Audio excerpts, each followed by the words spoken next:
우리 함께 한 목소리로 봉독하겠습니다.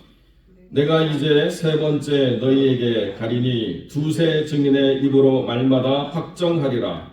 내가 이미 말하였거니와 지금 떠나 있으나 두 번째 대면했을 때와 같이 전에 죄 지은 자들과 그 남은 모든 사람에게 미리 말하노니 내가 다시 가면 용서하지 아니하리라. 이는 그리스도께서 내 안에서 말씀하시는 증거를 너희가 구함이니 그는 너희에게 대하여 약하지 않고 도리어 너희 안에서 강하시니라. 그리스도께서 약하심으로 십자가에 못 박히셨으니 하나님의 능력으로 살아계시니 우리도 그 안에서 약하나 너희에게 대하여 하나님의 능력으로 그와 함께 살리라. 아멘. 본문의 말씀을 가지고 도리어 너희 안에서 강하시니라 라는 제목으로 이 말씀을 함께 나누겠습니다. 왜 바울이 세 번째 고린도 교회를 방문하려고 하는가에 대한 가장 명확한 이유는 어디에 있느냐? 두 번째 방문에서 그 악을 행하는 자들 그리고 교회를 어지럽히는 자들 음란과 타락을 방관하고 있는 그 교회의 태도들이 바울을 정말 부끄럽게 만들었다는 거예요. 바울이 이야기를 했는데도 그 문제를 교회가 분명하게 다루지 않고 그 악에 대해서 명확하게 공개적으로 그 사람을 지적하고 그 악을 끊어버리라고 권면하지 않고 두루뭉술하게 이렇게 넘어가면서 아무런 판단의 어떤 기준을 제시하지 않고 그렇게 오히려 바울이 낯이 부끄러울 정도로 이 문제에 대해서 오히려 바울이 교회를 어지럽히는 사람인 것처럼 이렇게 몰아가는 그런 상황들이 있었다는 거죠. 그래서 이제 내가 다시 갈 때, 세 번째 갈 때는 두세 증인의 입으로 말마다 이거 맞지라고 다 하나씩 확정을 하겠다는 거예요. 하나도 두루뭉술하게 넘어가는 것 없이 그 말끝마다 그것이 맞는지 아닌지를 두세 증인을 통해서 하나씩 짚어가겠다는 것입니다. 그러니까 두 번째 방문이 얼마나 바울에게 있어서는 당혹스럽고 또 바울을 두렵게 만드는 상황이었는가를 보게 된다는 거죠. 그렇게 열심히 수고하고 많은 사역자들이 와서 말씀 증거하고 막 교회가 잘 세워져 가는 것 같았는데 두 번째 가서 보니까 겉으로 보기에는 사람은 있고 건물이 있고 예배가 있고 사역이 있는데 안으로 들어가서 보니까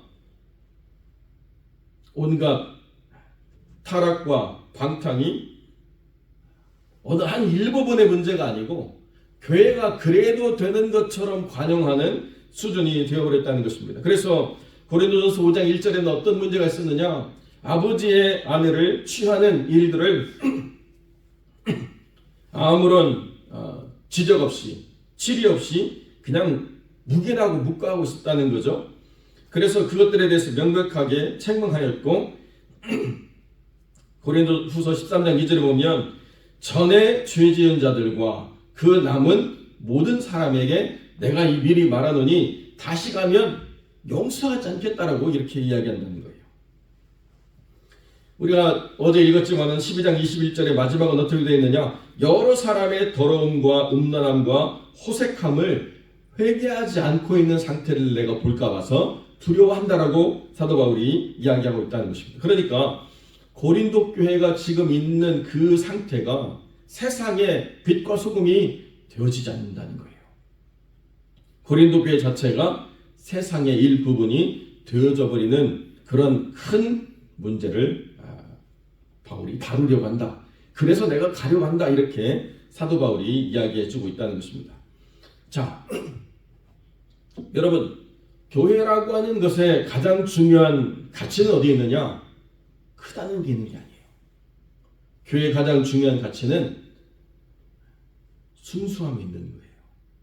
교회가 세상과 구별되는 영적 순결함, 그리스도의 신부로서 온전함을 갖는 것이 교회의 가장 강력한 증거지, 교회가 사람의 숫자를 가지고 말한다라고 이해한다면 얼마든지 사람의 숫자를 늘릴 수 있는 세상적인 방법과 수단을 가지고 숫자를 늘려가기에 급급하겠죠.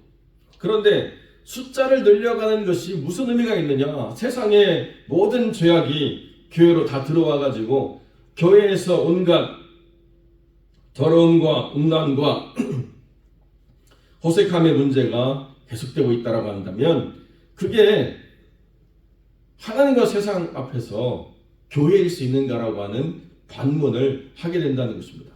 누가 봐도 그리스도의 사람들이고 하나님이 내 사람이라고 증거할 수 있는 그런 교회의 순전함이 있어야 이게 교회이지, 그렇지 않고 사람들이 숫자로 말하기 시작하고 사람들이 만들어낸 어떤 사역으로 말하기 시작하면 그러면 문제가 되게 많다는 것입니다.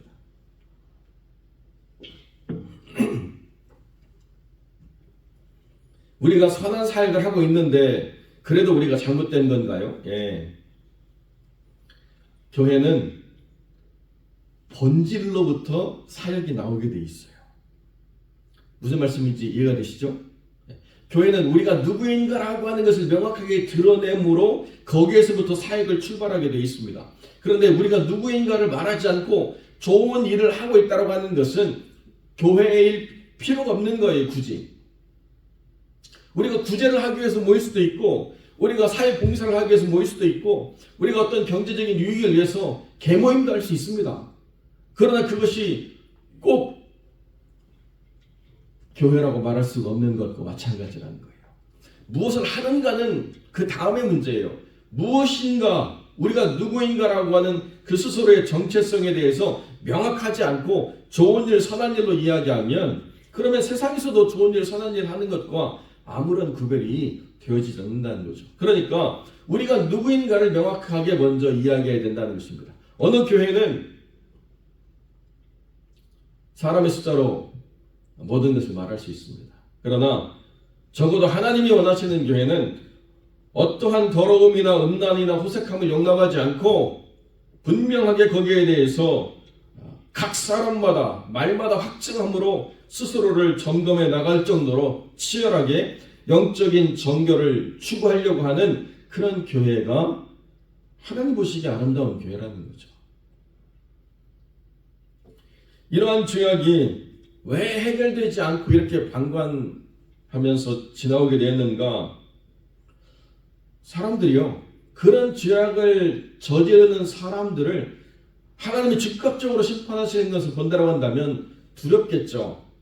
그런데 그런 일들이 지체되고 있는 이유를 고린도후서 10장 6절에 뭐라고 말씀하시느냐? 너희의 복종이 온전해질 때까지 하나님께서 기다리고 계신대요.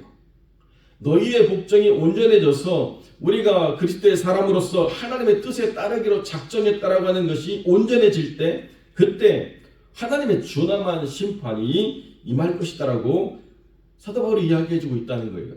그리고 이제 내가 세 번째 갈 때는 하나님이 그것들을 더 이상 관망하고 그냥 지켜만 보시는 것이 아니라 하나님이 거기에 대해서 분명한 책망과 징벌을 행하시는 것들을 내가 드러내리라 라고 지금 말하고 있는 것이 2절에 용서하지 않음에 대한 내용이라는 것입니다. 바울이 용서하지 않는 게 무슨 의미가 있습니까? 바울이 용서하지 않는다라고 하는 의미는 하나님이 이 일에 대해서 분명히 책망하시고 징계하실 것이라고 하는 마음의 확신이 있기 때문에 그것을 가지고 고린도 교회에 대한 분명한 징계를 하려고 하는 뜻을 바울이 드러내고 있다는 것이죠. 그러니까 하나님이 어느 공동체의 어떤 기준이 하향 평준화돼 가지고 누가 옳으냐에 대해서 자기들끼리는 도토리 키재기처럼 내가 옳으니 네가 옳으니 하고 있겠지만 하나님의 기준에서는 아니라고 말하면 하나님의 징계는 유보될 수밖에 없다는 것입니다. 어제 우리가 분명히 말씀 나눈 대로 관점이 어디에 돼 있어야 돼요?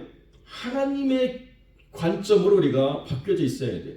하나님의 관점으로 우리가 생각할 수 있어야 돼요. 우리가 어떤 시각에서 누가 옳으냐 누가 그러냐를 내 생각으로 내 판단으로 내가 살아온 경험으로 얼마든지 판단할 수 있지만 그것을 내려놓고 하나님이 지금 교회에 기대하시는 바가 무엇인가를 분별할 수 있도록 하나님의 관점으로 이 모든 것들을 판단해야 되고 모든 것이 덕을 세우기 위한 것인가를 가져갈 수 있어야 된다는 것입니다. 그렇게 기준이 명확해지고 기준이 분명하게 세워질 때 그때 하나님의 준엄한 심판이 이루어질 수 있다라고 지금 우리에게 전달해 주고 있다는 거죠. 하나님은요 결코 죄악을 그렇게 방관하시는 하나님이 아닙니다. 여러분 이게 참 어려운 부분인데요. 하나님께서 무언가를 징계하셔서 그런 일들이 일어날 때 사람들이 갖는 굉장한 두려움이 있습니다.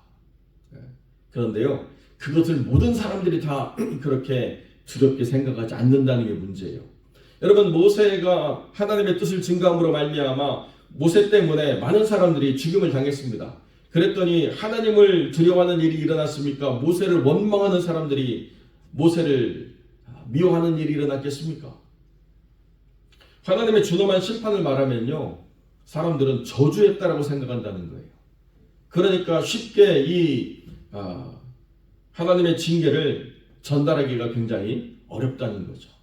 누가 무언가를 잘못해가지고 지적했는데 그 지적을 받은 사람이 갑자기 큰 해를 입었다 그러면 사람들은 뭐라고 생각하느냐?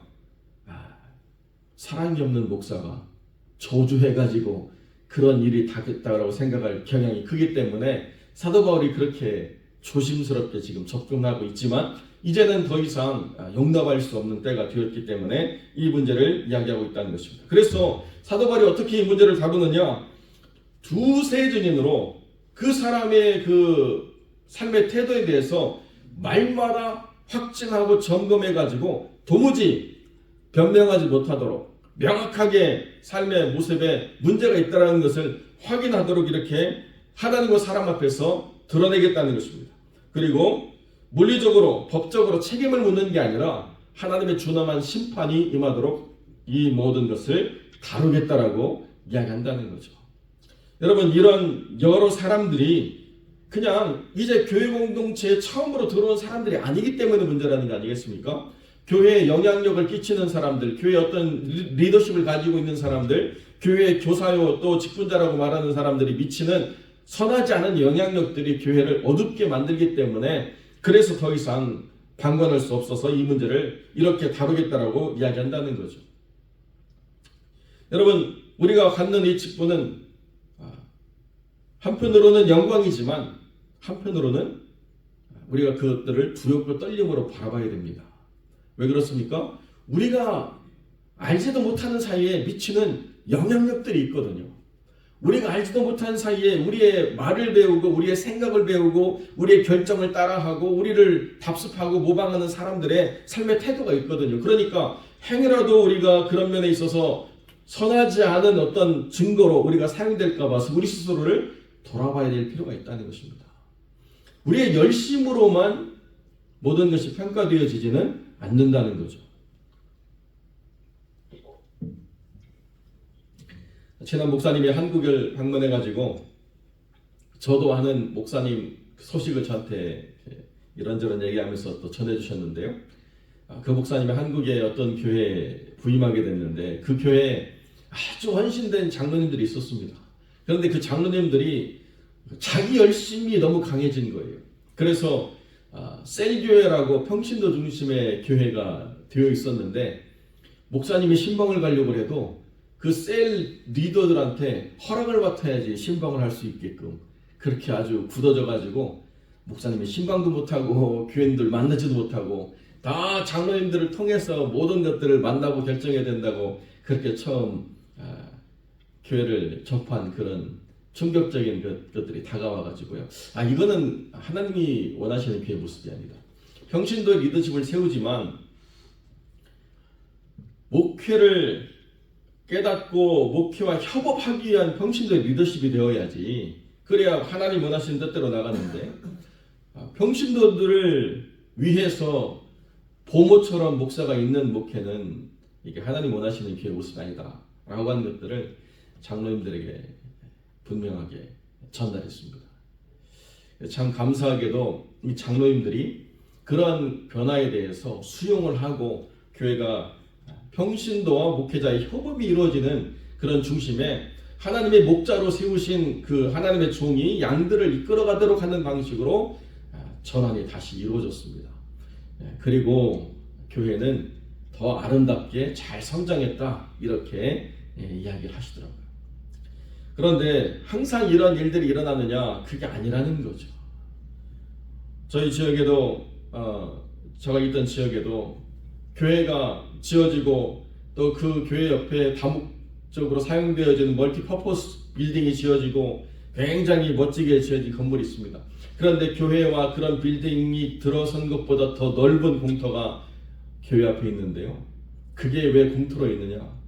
그 교회에 세 분의 장로님이 계셨는데 세 분 장로님이 거기에 땅 살 때 자기들끼리 약속했다는 거예요. 저 반대편에는 당신 하나 집 짓고 나 하나 집 짓고 우리 세 명 여기서 다 이렇게 은퇴하면서 집 짓고 살 터로 남겨둡시다. 거기에 집이 못 들어섰다는 게 문제죠. 그리고 그 장로님들의 그 태도와 장로님들의 그 불경한 일들을 하나님이 용납하지 않으셨다는 거예요. 그래서 그분들의 삶이 그렇게 평탄하지 않더라고요. 그런데도 못 깨닫는 사람들은 여전히 깨닫지 못하고 또 어리석은 것들을 답습하는 일들이 이루어지기도 한다는 게 문제라는 것입니다. 사랑하는 성도 여러분, 내가 하나님의 거룩하신 부르심을 받아서 받은 직분이 있다라고 한다면 교회를 하향 평준화시키는 일로 사용되어져서는 안 되겠죠. 그것은 나도 망하고 교회도 망하는 일입니다. 우리가 오늘 찬양한 대로 이전보다 더욱 주님을 사랑하는 삶의 자세를 우리가 지켜가면서 하나님이 원하시는 교회가 더 순전해지도록 우리가 맡은 직분을 통해서 내 결정, 내 어떤 판단이 오직 예수 그리스도를 증거하고 모든 일에 덕을 세우는 일로 사용되어지도록 우리를 이끌어가는 것이 굉장히 중요하다는 것입니다. 여러분들이 괜히 좀 두려울까 봐서 제가 실제적인 증거를 이렇게 구체적으로 들고 싶지 않는데요. 하나님 심판은 정말 준엄합니다. 하나님은요 결코 용납하지 않으세요. 그런데 그 오랜 인내와 기다림의 시간들을 하나님이 그냥 방관하시는 것처럼 생각하거나 나중에는 하나님이 자기를 어떻게 바라보시는가에 대해서 스스로가 판단의 기준을 잃어버렸기 때문에 그 심판을 피할 수 없게 되는 상황이 되는 거죠. 우리는 우리 안에서 하나님이 결코 약하시지 않다는 것을 분명하게 깨닫고 살아갑니다. 지금 하나님께서 약해지신 이유는 단 하나, 우리의 모든 죄를 감당하시기 위해서 오랜 인내와 기다림으로 버티고 계신 거예요. 그러나 하나님께서 우리 안에서 강하실 때에는 그 모든 문제에 대해서 조금도 하나님께서 양보 없이 명확하게 그 문제를 해결하시고 심판하신다라고 하는 것을 우리가 깨닫게 된다는 것입니다. 그러니까 우리 안에서 항상 강하신 하나님이라고 하는 것을 우리가 두렵고 떨림으로 세워갈 때 우리도 살고 교회도 사는 거예요. 내 영이 살고 교회가 사는 이 거룩한 직분을 하나님 우리에게 주셨다는 것입니다. 하나님이 사랑하는 성도들을 교회로 부르셔서 거룩한 직분을 주실 때 그 속에서 하나님이 얼마나 영광을 받으시고 그 속에서 하나님이 얼마나 강하신가를 마음껏 드러내도록 하나님 우리를 이끌어 주셨다는 것입니다. 그러므로 사랑하는 성도 여러분, 우리의 모든 것이 오직 우리 안에서 역사하시는 강하신 하나님을 증거하는 거룩한 증거로 우리의 삶이 사용되어지도록 우리를 분명하게 세워나가는 그런 복된 영혼이 되시기를 우리 주님의 이름으로 간절히 축원드립니다.